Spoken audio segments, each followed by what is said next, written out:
Bonjour à tous et à toutes, c'est parti pour une nouvelle vidéo. Aujourd'hui, j'ai envie de vous parler de 4 lectures qui m'ont particulièrement plu.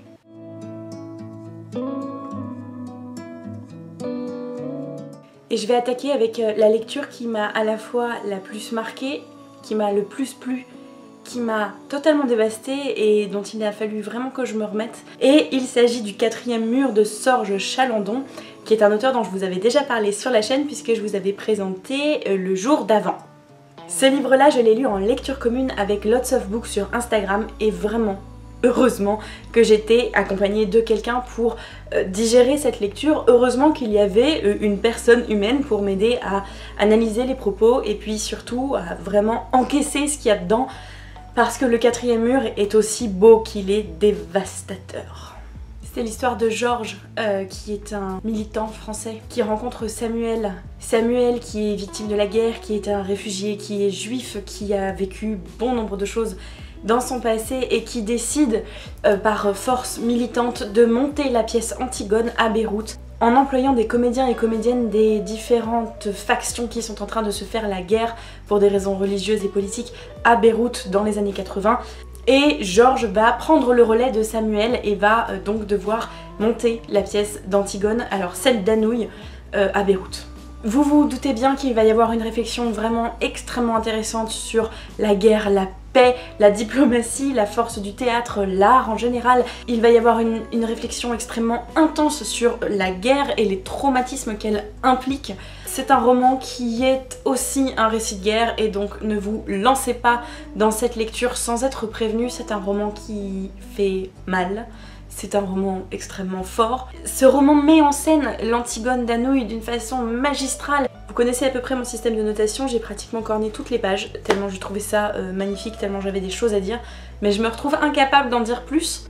Je suis totalement démunie en fait pour vous parler de ce roman. Oui, c'est l'histoire d'un type français qui va aller à Beyrouth pour essayer de créer une pièce de théâtre avec des comédiens et des comédiennes qui vivent la guerre au quotidien, qui vivent les camps, qui vivent les massacres, qui vivent l'horreur de la guerre. Et ce pauvre personnage qui essaye de nous faire une pièce de théâtre et qui essaye de justifier ce pourquoi il se bat. Et sur le papier on dit oui. Oui, bien évidemment que oui, il faut jouer Antigone, bien évidemment qu'il faut faire attention à la petite maigrichonne qui est devant, celle qui est destinée à dire non et celle qui, quoi qu'il arrive, dira non, et en même temps ça semble tellement surfait. Bien sûr qu'il faut jouer Antigone, mais voilà.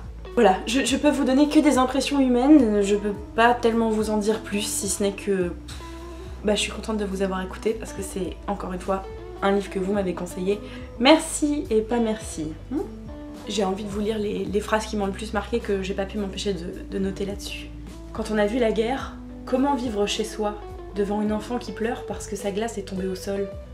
J'avais le cœur serré de tous ces vivants. Ils n'ont pas tué Antigone. Ils ne sont pas assez nombreux pour la tuer. Lisez-le ou ne le lisez pas, mais si vous le lisez, soyez prévenus, c'est un livre difficile, mais nécessaire, je crois.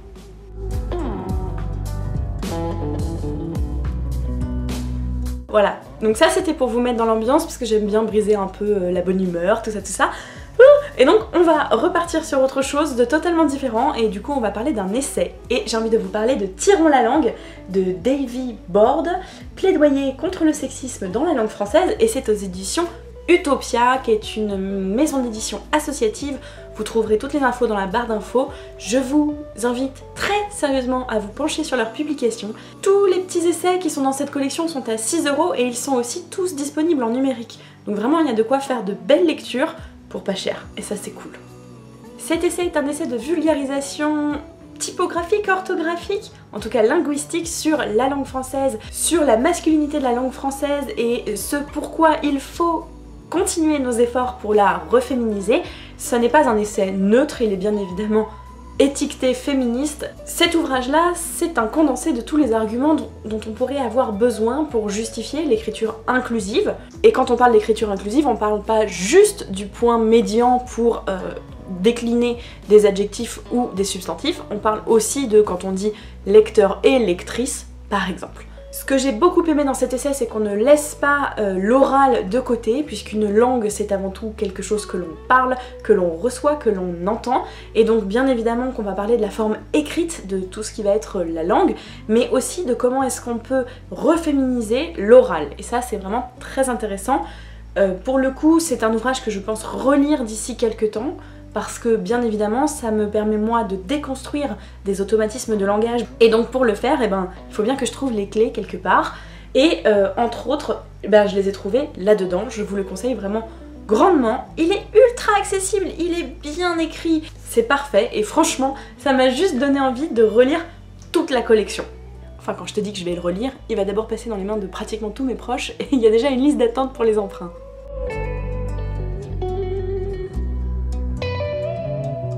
Ni vu ni connu que j'ai essayé de t'embrouiller avec mon essai, mais le problème c'est que je vais te parler d'Eclipse japonaise de Eric Faye, que j'ai relu. C'est une relecture puisque je l'avais lu lors de la rentrée littéraire 2016 en grand format. Il m'avait ultra marqué, je me souviens de l'avoir adoré. Du coup je suis très contente d'avoir pu le relire au format poche.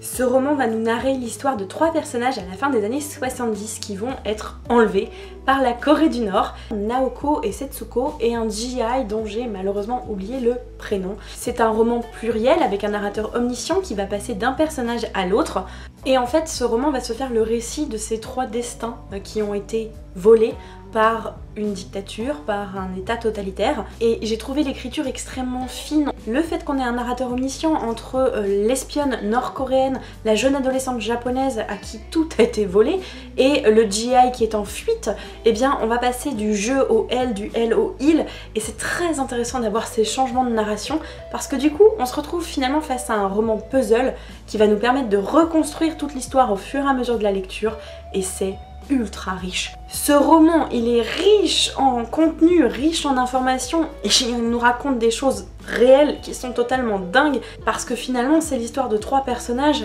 qu'on va déposséder d'eux-mêmes, qui vont tous perdre quelque chose. Au fur et à mesure du récit, on se rend bien compte que l'espionne nord-coréenne, elle va perdre ses idéaux, son éducation, et va se détacher de son monde à elle. L'adolescente japonaise qu'on a enlevée toute jeune pour être une sorte de professeur de japonais pour les espions nord-coréens, alors elle a carrément perdu sa jeunesse, sa vie, toute sa patrie, sa culture. On lui demande de s'en déposséder totalement, de l'offrir à ses ravisseurs. Quant au soldat américain, alors lui, il perd sa culture, son droit de revenir, il perd sa liberté, il perd tout. Et justement, donc on se retrouve avec 3 personnages qui ont 3 cultures différentes, et le roman passe de l'un à l'autre sans aucune difficulté, tout est ultra simple, et ça en fait un roman terrifiant, parce que ce sont bien évidemment 3 destins plutôt fictifs, mais qui sont fondés sur des faits avérés, sur de nombreuses enquêtes et dossiers policiers qui nous prouvent bien que en fait si ces personnages là ils n'ont pas existé, il y en a d'autres qui ont vécu des trucs plus ou moins similaires, et c'est assez flippant. Ce que j'avais adoré à ma première lecture, c'était finalement ce côté très érudit qui m'apprenait énormément, et ma deuxième lecture m'a permis de me rendre compte que c'est vraiment un bouquin extrêmement bien construit, subtil, littéraire, que j'ai beaucoup aimé. Je vous le recommande encore une fois très chaleureusement.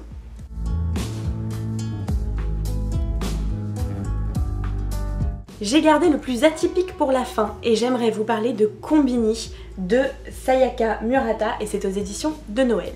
C'est typiquement le genre de bouquin improbable que je n'aurais jamais lu sans les conseils d'un libraire, et au Payot de la gare Montparnasse, il y a un libraire qui m'a extrêmement bien conseillé, c'était son coup de cœur. Je l'ai lu dans le train, il n'a pas eu le temps de faire ouf, que je descendais du train, je l'avais terminé. C'est un ovni incroyable, je l'ai adoré.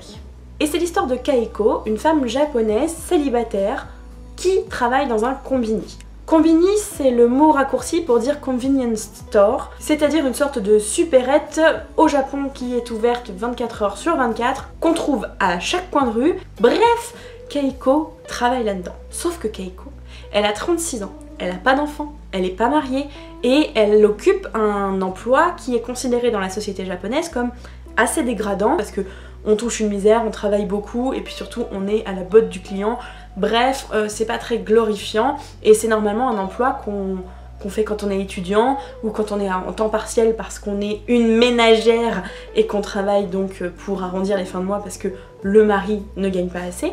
Bref, c'est pas forcément un plan de carrière. Et en plus, Keiko est très particulière. Alors, Beaucoup de personnes vous diront que Keiko est une inadaptée sociale et je déteste cette expression. Je dirais plutôt que Keiko est différente de tout le monde. Elle a beaucoup de mal à s'adapter aux mœurs et aux automatismes sociaux, c'est-à-dire se dire bonjour, réagir avec colère quand on est insulté, réagir avec tristesse quand il y a quelque chose de triste devant soi. Keiko ne réagit pas comme tout le monde et elle n'a pas les mêmes ambitions que tout le monde. Elle ne répond pas aux rêves de ses parents ou de sa sœur et ça fait d'elle quelqu'un de totalement atypique qui va subir une pression sociétale monstrueuse et on va vivre donc ce petit roman dans sa tête puisque la narration est interne et on va prendre des claques toutes les pages parce que c'est une ode au « fichez-moi la paix ». Là encore, vous pouvez le constater, j'ai beaucoup corné les pages parce que j'ai beaucoup aimé cet ouvrage. Il y a beaucoup de passages qui mettent à mal notre société, qui mettent à mal la manière dont on va pouvoir émettre un jugement sur quelqu'un alors que oui mais non. Dans ce monde régi par la normalité, tout intrus se voit discrètement éliminé. Tout être non conforme doit être écarté. Voilà pourquoi je dois guérir, autrement je serai éliminée par les personnes normales. J'ai enfin compris pourquoi mes parents désespéraient tellement de trouver une solution. Et là, vous avez une phrase clé pour moi dans le roman. Ce roman, c'est finalement l'événement qui va permettre à Keiko de passer de « il faut que je guérisse » à « mais je suis comme ça, foutez-moi la paix ». C'est d'autant plus impressionnant et c'est d'autant plus humain qu'on sait que l'autrice, Sayaka Murata, travaille elle-même dans un combini et que malgré le grand succès qu'a rencontré son roman, puisqu'elle a eu l'équivalent du Goncourt au Japon, et que du coup elle a gagné pas mal d'argent et qu'elle est en capacité d'arrêter son travail et de faire autre chose, non, l'autrice a finalement, comme Keiko, décidé d'y rester dans son combini parce que c'est là qu'elle a trouvé sa place et c'est là qu'elle arrive à maîtriser les engrenages de son existence. Moi, ça m'a permis de prendre beaucoup de recul aussi sur les petites phrases que je peux entendre comme ça au quotidien. Les gens perdent tout scrupule devant la singularité, convaincus qu'ils sont en droit d'exiger des explications. Personnellement, je trouve ça pénible et d'une arrogance exaspérante, au point qu'il m'arrive, comme quand j'étais petite, de vouloir arrêter mon interlocuteur à coups de pelle sur la tête. Lève la main si ce genre de pensée t'a déjà traversé l'esprit. En bref, c'est un roman qui fait 123 pages, c'est un roman extrêmement court mais incisif qui n'est pas non plus cinglant, c'est un ovni extrêmement bien construit, c'est une lecture ultra intéressante, forte. D'un point de vue stylistique, c'est aussi très beau, c'est saccadé, j'ai pris un pied monumental avec ce roman. Ça m'a fait un bien fou et je pense qu'il serait bon que beaucoup de personnes le lisent. Et voilà, c'est tout pour cette vidéo. N'hésitez pas à en discuter avec moi en commentaire. Dites-moi par exemple quel est le roman dont la lecture vous a demandé ensuite un temps de pause, un temps de réparation, de guérison. Bref, vous l'avez compris, j'ai hâte de lire vos réponses, lâchez-vous. D'ici là, je vous laisse bouquiner et moi je retourne lire. Ciao!